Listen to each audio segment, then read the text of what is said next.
Hi, welcome back to the channel. Isn't that pretty? Sorry. Anyway, before I get started, I need to say a big thank you to Ryan at Francis Gaye of Coventry. They're based in the West Midlands, and basically they are a Sinn dealer. They haven't been a Sinn dealer for long, but they are a Sinn dealer. So if you need to get a Sinn, I'd strongly recommend using them. They're based in, I say, the heart of the Midlands. I'll leave a description. I'll leave all their web information, contact numbers down in the description. But yeah, they're superb at being able to source and find watches. So anyway, let's just get started on this. I don't know what to say. It's just simply gorgeous, isn't it? I absolutely love this. It turned up and I thought, wow, that is really nice. So I'm absolutely taken by that. As you know, I already have a 104, but I have the all black 104, which I love, but this one is absolutely stunning. Anyway, enough talk. Let's actually get into the nuts and bolts of it. Let's get some measurements to start off with. So let's go across that bezel, shall we? 41 mil. Yep, 41 mil, and a thickness of only 12.3, lug to lug 47, and we've got a bandwidth of 20 mil. Now I already know this watch. I've owned one for 6 months or so, and I simply love it. And the main difference with this one, the actual proper number for it, let's zoom into that dial. The proper number is the 104 STSA IB. So it is, I think, really, really nice. I wasn't sure how it'd look, but this blue dial is simply stunning. In certain lights like that, it's black, but catch it in the right light and it really does go blue. Outside, I say, on a sunny day is where this really pops. I wish I could say I've took pictures of it on a sunny day, but the simple fact is it's autumn here and it's bleak, so I haven't been able to, but it really does pop. I think this looks amazing, and plus linked to this fine link bracelet, it just really looks like it looks an expensive watch. Now, as we actually look at the dial, which is where all the business happens on this one, with that sunburst blue effect, is really quite breathtaking. The way it changes colours depending on which actual way it catches the light. Now, the hands, all white, plenty of lume, syringe style hands. You do have a very complex minute track running around here, and day date complication. Now, it's a shame they couldn't have done the day date also with blue, but I dare say you wouldn't have been able to get the finish. The black still works though, I believe. So, you know, ticks around lovely. You have a Solita SW200 -1 movement here, so you get 28,000 beats. So basically you're looking at 8 beats per second. So that's why you got a lovely smooth flow of the second hand there. Minimal script as the automatic and Sinn. I like that in some ways, because even though this watch is, a 200-meter diver, and it's got anti-magnetic properties, blah, blah, blah, they don't put it on the dial. They keep the dial crisp and simple. Sinn automatic, made in Germany. That's all you need. I like that, clean and simple. You do have a sapphire crystal with AR coating, and it is ever so slightly domed. And it just, they've just really done well on this watch. The bezel, now, it does look ceramic, but it actually isn't, which, I dare say I'm waiting for someone to find aftermarket bezels for this, because I think they do look amazing with the ceramic bezel, but you do have a lume pip on this. So it's horses for courses. I still think it looks amazing and it's superb, but it'd be interesting to see if anyone ever does get an aftermarket bezel insert for one of these. The actual bezel, the way it's marked here, is a countdown bezel. So it's a little bit different to a diver's bezel in that you don't have 0 to 15 all highlighted, or 0 to 20 as it is on some divers, but this one is a countdown. So let's just say, I don't know, you want to set it for countdown 10 minutes. So minute hand, once it gets there, that's your 10-minute countdown. It's simple and easy. I say it's one of these things, I don't know anyone who actually uses one of these for diving, or any dive watch these days. There's only a handful of hardcore people who do that, but it's just handy for all other things around the house. It is a bi-directional bezel and it is a 60 click, but my God, it's positive. Ready? Really, really positive. There is zero backplate. It is really, really a nice system they've got on this. You can purchase that very easily because there's the knurling around here. And what's nice, I don't know if you can see that. I'll take some pictures of that. There's screws on this on. So this has the Sinn captive bezel system. And I've actually done a video once before where I took the bezel off a UX, I think in a U2, and showed this.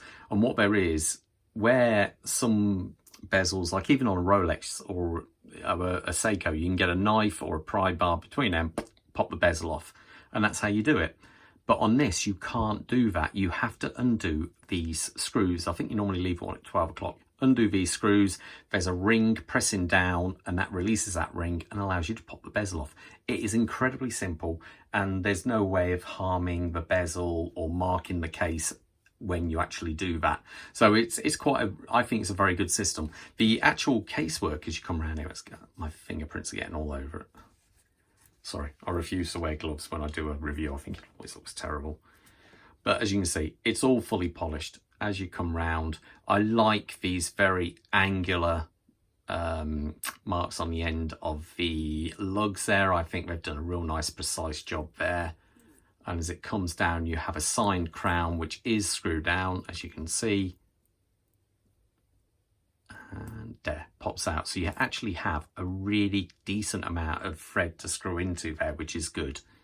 So let's put that back in, and it goes in nice and easy. Small crown guards, which is nice. Now, as we look at the back of this, unfortunately, there's a sticker on it. You can't see a movement, but you have the gold rotor on the back of there. It has a proper screw down crown, and I say the actual movement is the Sleater SW200 is basically a clone of the ETA 2824, and generally, as a rule, they're very accurate. In fact, let's put it on the time grapher just while we're here and see where it goes. Let's see if I can just tilt that back there. Let's put that on, see how it looks. So let's have a quick look. See if it actually does okay. I'll only put it on here for a second. Okay. Here we go. Sorry, wrong button. Let it just settle down first. There we go. So beat rate is almost 0. And yeah, very, very good. Good amplitude. I say they're generally very solid, and you'll find, even though it's not a chronometer spec watch, you'll normally actually get chronometer specs on these. As you can see by looking at that already, that looks pretty damn impressive. Okay, stop that. Get back over here. Turn this back round. Okay, so anyway, back to this. We have the nice, it's called a Fine Link bracelet. Now, this looks really quite interesting because I used to have a Fine Link, but it wasn't as nice as this one. This one is all polished, bar the 2 center links there are actually brushed. And I think it gives it a really upmarket kind of feel to this watch. It really does. I just think it looks expensive. We come round, we have the signs in there. Now, the only problem with a Fine Link is you don't have micro adjustments per se, but what you do have is half links. So you can see here, you've got a full link is, if I measure that, get an idea. So a full link is approximately, I'm guessing that's probably actually a centimetre, so probably 10 mil. And a half link, though I dare say, I'm guessing is going to be about 5, oh no, a bit more. So about 7. So you're losing a 3 mil. So basically you can actually, is that different on that side? No, it's the same. So basically that is your level of adjustment. When you put this on, you can start messing around with half links to try and get it so it suits you. So for some people, it's, you know, it depends. Some people can find the right fit, no problem. But it's horses for courses, whether or not you prefer this one or the H-link bracelet, or say the rubber strap or a leather strap debit on this. It looks just amazing.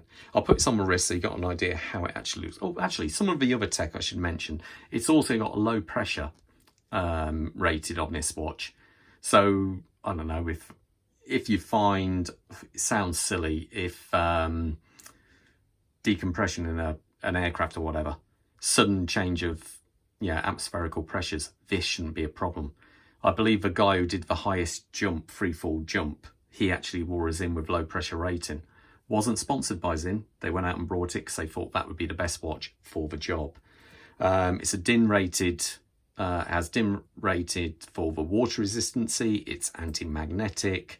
Say it has the captive bezel, 200 meter water resistant. It is it really is one of those do it all watches. It could be your one watch for a one watch collection. Anyway, I'll put it on, see how it looks.